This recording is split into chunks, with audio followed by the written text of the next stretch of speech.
Watching The Cutting Edge. Thanks for tuning in. Tonight's show is all about an unsuspecting visitor that's approaching not only our planet but our solar system. Tonight's show is all about planet Earth being blindsided as Planet X passes by in 2003, question mark. And with us tonight to discuss this is Mark Hazelwood. He's a researcher and an author and a lecturer on this subject. And Mark, I'd like to thank you for appearing here tonight.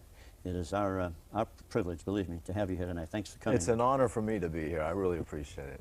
I have a lot of fun doing this. Okay, well, believe me, it is our privilege. Could you give the audience a thumbnail sketch of your background, how you got started in this field, and what interested you to take this direction? Well, I really feel I was spiritually guided to do this from youth. I was first exposed to earth change prophecy as a child, Edgar Cayce. And for whatever reason, that sparked an interest over a couple decades, and I perhaps discovered over 100 different intuitives from different places, different times. It all coincided for about a certain timetable and a certain event that should come up. And along the way, I didn't really understand how that would happen, but my interest was there. And then toward the end, things came together. I kind of turned away from prophecy and discovered the science behind Planet X type objects, and specifically one called, well, some of the ancients called it Nibiru, the planet of passing. It's got a regular orbit of 3,600 years, and it's inbound currently. Very good, very interesting. How close, time-wise, in a time frame, do you think that this planet of passing, the Planet X, or Nibiru, is? Well, you know, I cannot say for sure. I thought I used to be able to. You see, I believe it's close enough now where it's in the heliosphere and it's broken into its cometary stage. And with the tail, it has tail drag. And any one of these large Planet X type objects with tail drag do not follow regular celestial mechanics. In other words, they'll act like what the ancients used to call as the lawless ones, or cosmic serpents. So the head might surge forward, pause, the tail will catch up. So how to determine, I don't know. I know it's currently inbound. Whether it's a few months or a few short years, I can't say, but that's what I suspect at this time. So basically we're expecting something that's not following conventional laws of physics or celestial mechanics? That is true at this time. Any large Planet X type object that breaks into a comet will not follow normal celestial mechanics. That doesn't mean it's going to go all over the place. It's still inbound. It just, trying to come up with a timetable is difficult at best. I see. So what really is Planet X? Is it a meteor, a comet, an asteroid? What is it most like? Well, it is large enough to be a planet, and it is a planet. At the same time, when it enters in a heliosphere of a sun, which it is now, it develops a tail. And so at that point, you can call it a large comet. But you could also call it a cross between a celestial star and a planet. So it might be called a brown dwarf. The average solar system has a dwarf in it, and the average solar system has 2 suns.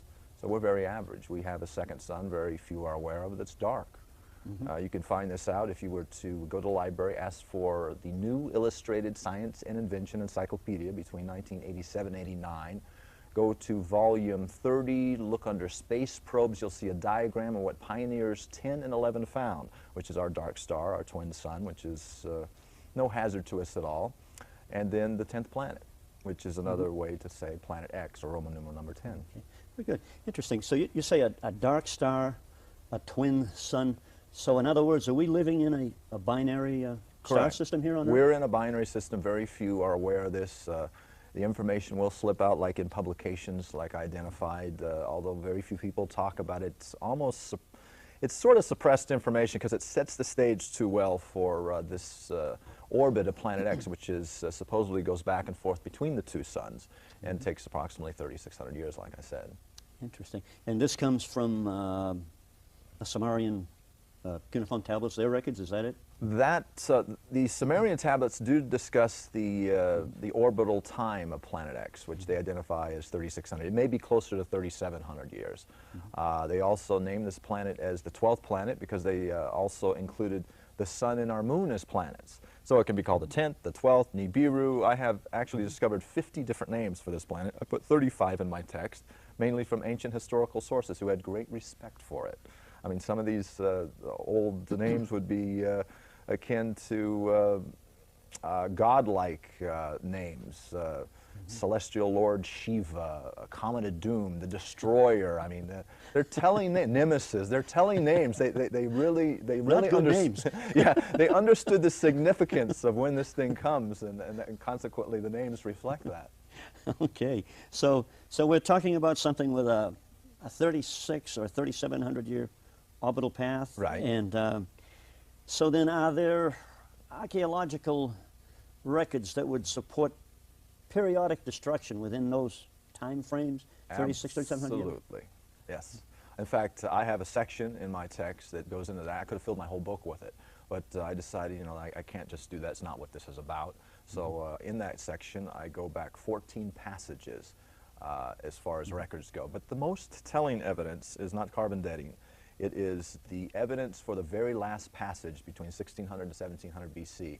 And that is from tree rings around the entire globe, so it shows it was a worldwide event, a worldwide pollution event that lasted for decades. In other words, between 1600 to 1700 BC, tree rings from that time were severely narrowed, and not just in, like I said, not just in one area of the world, the entire world. And a mega pollution event like that for decades would not happen unless there was something significant that happened to this planet, like a passing celestial body or Planet X type object, which is what this is. Oh, okay, very interesting. So there does seem to be periods of past catastrophic destruction. One thing, as you were speaking, that entered my mind was the frozen mammoths in Siberia that were suddenly frozen. Some of these animals were frozen so quickly, they still had fresh vegetation in their mouths and stomachs. And so whatever overtook them was fast, and it was catastrophic, and it was real. Hard science agrees with it. So I suppose that really supports what you're talking about. Yes, in fact, my research is complemented by a man by the name of James McKinney, and he's got the credentials to back him up and has been studying this subject for some 30 years. He has a book along similar lines called Planet X, Comets, and Earth Changes. And he brings up that when a Planet X type object like this passes, and there's more than one, the Nibiru is just our regular half-brother to the solar system, a rather large electromagnetic wave hits the surface. If it passes within a certain million miles away, a number of million miles away, and that could cause the surface to move similar to the sea. In other words, a tidal wave could go through the crust of the Earth and move it over the core, which would suddenly put the North and South Pole on different places on the crust, and that would take you know, a tropical environment and suddenly throw it into a polar or a very cold environment that would suddenly flash freeze a mammoth or several different animals just like it, and you'd have these records that that show this, and they are there. Not a good vacation spot. What about evidence of past catastrophic events within our own local solar system? Is there any of that that could be attributed to this? Well, yes. In fact, Mars has records on its surface that pretend of plasmatic exchange that could happen. In other words, these would be large lightning bolts that would happen through space between any large Planet X type object and another body. In fact, the Grand Canyon may have not been formed by water. It may have been vaporized by one of these large plasmatic exchanges. In fact, last year, one of the moons of, I believe it was Saturn, was etching a groove into the surface of Saturn, and all of us saw it, which was kind of wild. So these canals on Mars could have pretended of a past event that was rather severe. In fact, some of the research from James McKinney would show that Mars may have been a vibrant planet with an atmosphere, but one of these celestial bodies passed by and just sucked the atmosphere right off of it, along with a lot of the water. So severe events can happen without collisions, is what I'm saying here. Yeah, I think that all of mainstream mainline science agrees that the planet Mars at one time had a much heavier atmosphere. It had huge oceans. They're gone now. Maybe they're below the surface, but things radically changed there. Yeah. We have the asteroid belt just beyond planet Mars. Well, they call it the asteroid belt. Maybe it's the remains of Mars, you know. Well, there could have been remnants of collisions. In other words, when this object comes through, it is the time when the majority of the cratering on the moon and the Earth and all the other the planets in our solar system happen. In other words, there is a billiard effect that is set up. Although it does not run into anything, it passes on by. It brings in an entourage of objects, and there's where you get your possibility of impacts with its entourage of asteroids and other objects it brings with us. Not a pretty scenario. Drags a whole family of things along with it, so to speak, I guess. Right. Just last month, what came through? Neat. Tell us about that. Okay, well, it was a total media blackout. A large Planet X type object came through our solar system right around the sun. It was as large as Mercury. Like I said, 100% media blackout unless you're looking at Soho on the internet or on a few obscure e-groups like what I have and a few other people have. Can people at home look this up somewhere? Oh, sure. They can find out the details of this, but very shortly thereafter, NASA and the what I call the disinformation crew started to try to play this down because they did their best to cover it up. The second the surface lifted off of the sun, a massive coronal mass ejection caused by the plasmatic interchange between this passing object and started going towards this object. The second it hit the object, they shut down Soho for 8 hours trying to cover up what may happen because anything could have happened. This thing, like I said, planet-sized comet could have taken off and just a piece of it could have disrupted Earth. Just passing by Earth, if it would have changed its trajectory, this large solar flare could have affected us severely. So that's why they shut it down. They did not want people to know here, and that's their policy. Another thing they're doing like that at NASA, from what I understand, is a few years ago they put the downlink video from the space shuttle to all the Earth feeds on a 45-second delay. I guess they'd had too many UFO encounters or strange objects floating around out there in space, and they decided they wanted to have some censorship of that, I believe. So. Yeah, they're all about censorship. I think they ought to just let us see what's really going on out there. Well, if you work for any kind of organization like that, you have to sign a non-disclosure agreement saying that if you are aware of any sort of inbound object or calamitous event that could possibly come up, you cannot talk about it. Because, you know, the powers that be really want to control a possible panic and keep the financial markets stable as long as possible. You know, they may be getting ready themselves, but they know they don't have the resources to help the public, so they're just kind of letting them go by the wayside. Yeah. You know, getting back to the Sumerian stuff, I read a lot of Zechariah Sitchin's material. That's excellent research. Yeah, there's not too many more people alive on the planet that can interpret that stuff, I guess. But apparently, you know, 3,500, 3,600 years ago, these people had a very detailed knowledge of the solar system. They knew how many planets we had. They knew how many moons there were around each one of the planets. These people, they were quite advanced. And in just 100 years ago, here on Earth, we started finding these things out in modern science that we knew 3,600 years ago, which I thought was amazing.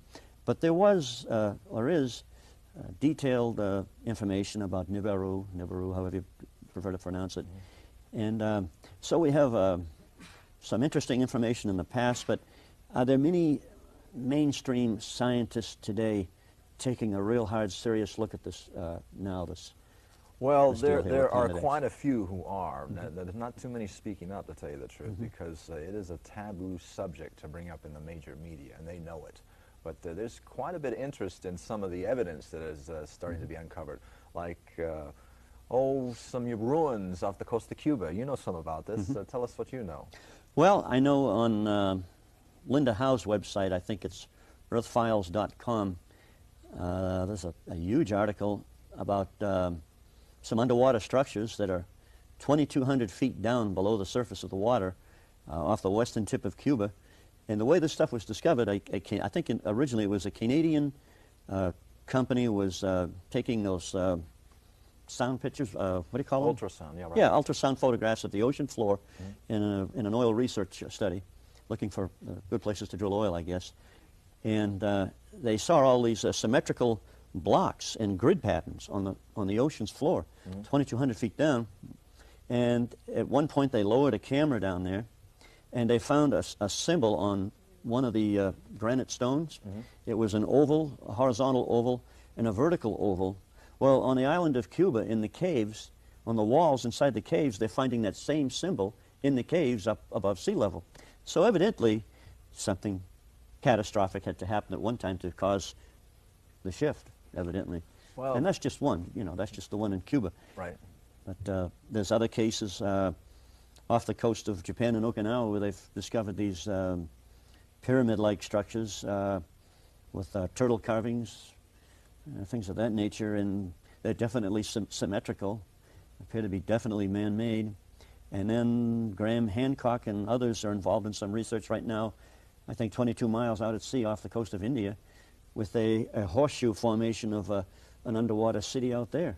So what's going on here, folks? I mean, we talk about the legends of Atlantis, too, and things like that. So, well, to the best of my information, there are ruins off the coast of every major continent all over the world. And we have knowledge of the tip of the iceberg of what's out there. Mm-hmm. And these kind of things would not be there unless great changes happen prior. And they don't happen gradually. They happen overnight. I would suggest, though, that people would look at this from a spiritual standpoint, because this specific passage is going to be accompanied at this time with something wholly different than I feel that any other passage.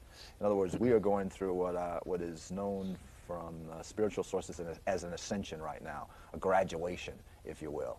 And I don't believe you're going to be able to get away from where you're supposed to be when this event happens. That means you should follow your guidance as what you should do. And some people are not going to have to prepare, and other people should. And so I can't determine what you should do. You got to find that in your heart. You got to feel your own guidance. I feel that somehow, because of the work I've been guided to do, that my family and I will be taken care of. And that could be from a half a dozen situations, but I feel I'm going to be fine. Other people are being guided to build dome homes in the upper Midwest and different areas of the world. And other people feel, that maybe it's their time to go, and they want to ignore the situation. And everyone's got to play out their perfection. There's no wrong or right about how to deal with this. It all boils down to the individual. Do you think that this is really happening? And if it is, and probably is, for all we know, the FEMA people, or people that normally would handle emergencies, Red Cross, FEMA, or whatever, that might know about this would want to keep the public calmed down about this? Well, it's interesting you brought up FEMA, because their budget has suddenly doubled for fiscal 2003, from $3.3 billion to $6.6 billion. And they've been given an order as of late, which is kind of interesting. They've been told that they want to, they have to learn how to evacuate every major city in the United States. What for? Well, the first thing they say is under the guise of terrorism, but if you look into the fine print, they give a whole long list of earth change type situations that they're getting ready for. Earthquakes. That's actually part of their criteria? Oh, absolutely part of what they need to be doing right now. It is written in stone. It is an order that's been given. And it's interesting to look at. That they're being given something that I don't think they're being told the whole story about. But they're given a lot more money to do this. And what they do with it and how they use it, who knows, and how it exactly plays out is kind of interesting. On the other hand, I hear there are plans. The opposite plans may be in effect, depending on the situation. They may decide, I've heard, to blow up bridges so certain cities you can't evacuate. You're going to be basically caught up in a chaos. So how they handle what city and when and how it plays out, who knows? Okay. So then, do you think there would be a disinformation campaign going on to keep people off the main track of things? Well, absolutely.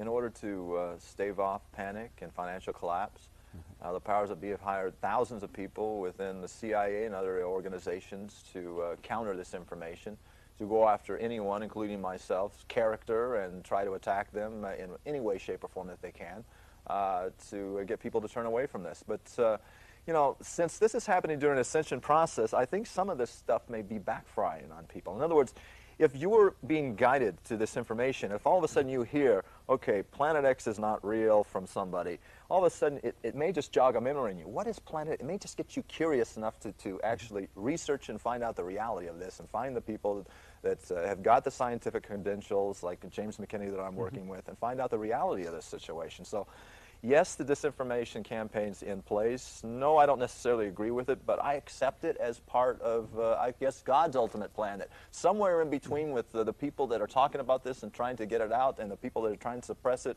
by the end, it'll equalize itself and play it out exactly the way it should. So it's part of the, each side has got their role to play, and I can't say that they both aren't needed for a number of different reasons. Now, if suddenly the powers that be decide to reveal this situation all of a sudden to the world, perhaps it would cause panic and financial collapse. Would I want that? No, but that's not the way this is being handled. So, you know, I can go forward with what I'm doing and feel free to do my best to get this information out and not worry because of the other side's disinformation campaign.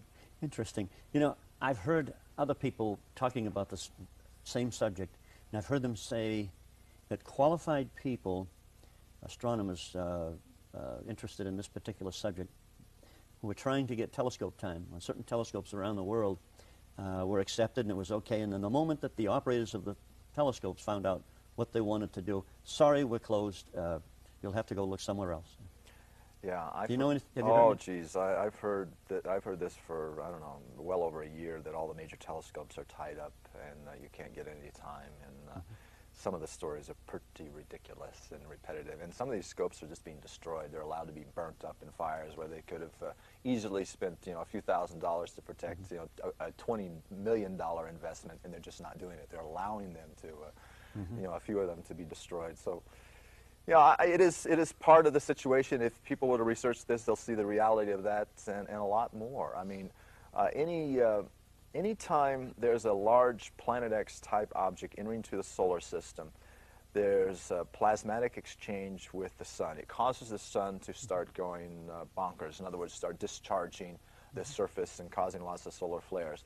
We've had a regular 11.5-year solar cycle now go on and on, decade after decade.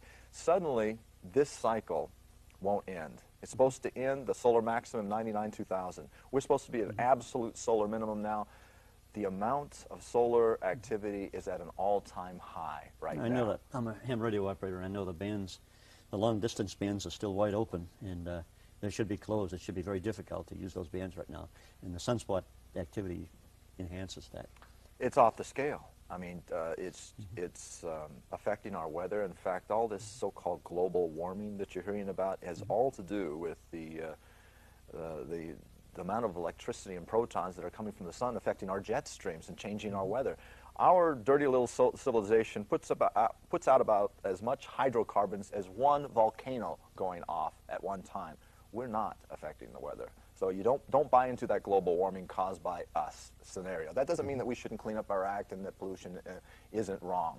We're not causing the changes that has gone on acutely since 1995 in the weather. It is all the result of this inbound planet and the solar flaring, the excess in solar flaring. You know, you mentioned something a minute ago about the, I guess, the electromagnetic effects as this thing approaches. Okay. But are you referring to something like, for example, when you walk across a carpet and touch the doorknob, zap? You know, is that the differently charged spheres coming in contact with each other? Is it sort of like that? Or? Well, the universe is 99% plasma. It conducts electricity, which is totally against the normal knowledge in the astronomical community. Although now, you know, there are a lot of scientists that are coming around there, and they recognize the electrical nature of the universe. We have electrical fields, and we're connected being this close. I think within 15 feet of any individual, your electrical fields start to mesh. It's the same way with the planets, except for it's a lot larger and it goes out a lot farther. Magnetosphere, yeah. Exactly. Yeah. So the planets are very much like people in that respect. There's the electrical interchange that is happening between them and between us, and it's all very similar. You know, not to go too far off the track here, one of the first things you learn in with electricity is there's a current and voltage, and the magnetic field they're all opposite each other. And anytime you cut the lines of magnetic flux or a magnetic field, anytime you bring anything perpendicular through those visible lines of magnetic flux, you generate an electric current. Correct. And if you remember the tethered satellite a few years ago, McKinney told NASA, don't do that, don't do that, don't do that. It's one of the most basic lessons of electricity. They almost lost the shuttle doing that. They lost 2 of their 3 navigational computers. They almost didn't get home. But what they were doing is they were dragging, I think it was, what, 13 miles long, the tether, through the magnetic lines of flux, generating a current as they go along. I think what they did discover is a new way of generating electricity out in space when you're in the vicinity of a planet. Well, you know, James McKinney is a very dynamic scientist, and he can explain, you know, what he knows to your triple doctorate as well as the layman. And what he says, the sun basically works as a battery. It has a capacitor around it, in other words, the solar field. And it works very much like a backyard bug zapper. Whenever a fly comes in to that solar field, it discharges the capacitor, and it causes the bug to get killed, the electric current. Same way, a small comet coming through will discharge the capacitor, small solar flare will happen. When a large object comes in, it doesn't have to get very close, and it starts to discharge the entire surface of the sun on a regular basis. That's what's happening now. These large solar flares are coming off, and you know what? It's changing us genetically. It's changing all the plants on this and animals on this on Earth, and you know, Earth is not even being singled out. I mean, all the planets are changing here. The luminosity values of all the planets are increasing here in the solar system. The moon has actually developed an atmosphere about 6,000 feet of what they call natrium. The poles on Mars are melting. There's been a 40 to 50% magnetic polar shift already on the outer planets, the largest ones. So it's not just Earth. The global warming is a joke. To try to blame our little civilization, all this happening in the solar system all at once is a real joke. Now, this is suppressed information that actually came from a Dr. Dimitrov who used to work with James McKinney, but the powers that be did their best to cut the lines of communication off between them, because he's in Russia and James McKinney's over here. But some of his research slipped out. One of the things that he showed, a real intricate study between... Hello, I'm Jim Roger, and you're watching The Cutting Edge. Thanks for tuning in. Tonight's show is all about an unsuspecting visitor that's approaching not only our planet, but our solar system. Tonight's show is all about planet Earth being blindsided as Planet X passes by in 2003, question mark. And with us tonight to discuss this is Mark Hazelwood. He's a researcher and an author and a lecturer on this subject. And Mark, I'd like to thank you for appearing here tonight. It is our privilege, believe me, to have you here tonight. Thanks for coming. It's an honor for me to be here. I really appreciate it. I have a lot of fun doing this. Okay, well, believe me, it is our privilege. Could you give the audience a thumbnail sketch of your background, how you got started in this field, and what interested you to take this direction? Well, I really feel I was spiritually guided to do this from youth. I was first exposed to earth change prophecy as a child, Edgar Cayce. And for whatever reason, that sparked an interest over a couple decades, and I perhaps discovered over 100 different intuitives from different places, different times, that all coincided for about a certain timetable and a certain event that should come up. And along the way, I didn't really understand how that would happen, but my interest was there. And then toward the end, things came together. I kind of turned away from prophecy and discovered the science behind Planet X type objects, and specifically one called, well, some of the ancients called it Nibiru, the planet of passing. It's got a regular orbit of 3,600 years, and it's inbound currently. Very good, very interesting. How close, time-wise, in a time frame, do you think that this planet of passing, or Planet X, or Nibiru, is? Well, you know, I cannot say for sure. I thought I used to be able to. You see, I believe it's close enough now where it's in the heliosphere and it's broken into its cometary stage. And with the tail, it has tail drag. And any one of these large Planet X type objects with tail drag do not follow regular celestial mechanics. In other words, they'll act like what the ancients used to call as the lawless ones, or cosmic serpents. So the head might surge forward, pause, the tail will catch up. So how to determine, I don't know. I know it's currently inbound. Whether it's a few months or a few short years, I can't say, but that's what I suspect at this time. So basically we're expecting something that's not following conventional laws of physics or celestial mechanics? That is true at this time. Any large Planet X type object that breaks into a comet will not follow normal celestial mechanics. That doesn't mean it's going to go all over the place. It's still inbound. It just, trying to come up with a timetable is difficult at best. I see. So what really is Planet X? Is it a meteor, a comet, an asteroid? What is it most like? Well, it is large enough to be a planet, and it is a planet. At the same time, when it enters in a heliosphere of a sun, which it is now, it develops a tail. And so at that point, you can call it a large comet.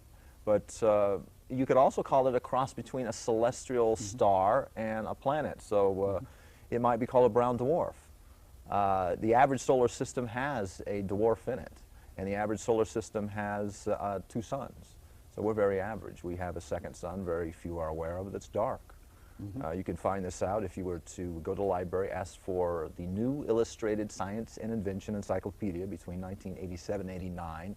Go to volume 30, look under space probes, you'll see a diagram of what pioneers 10 and 11 found, which is our dark star, our twin sun, which is no hazard to us at all. And then the 10th planet, which is another way to say planet X, or Roman numeral number 10. Okay. Very good. Interesting. So you say a dark star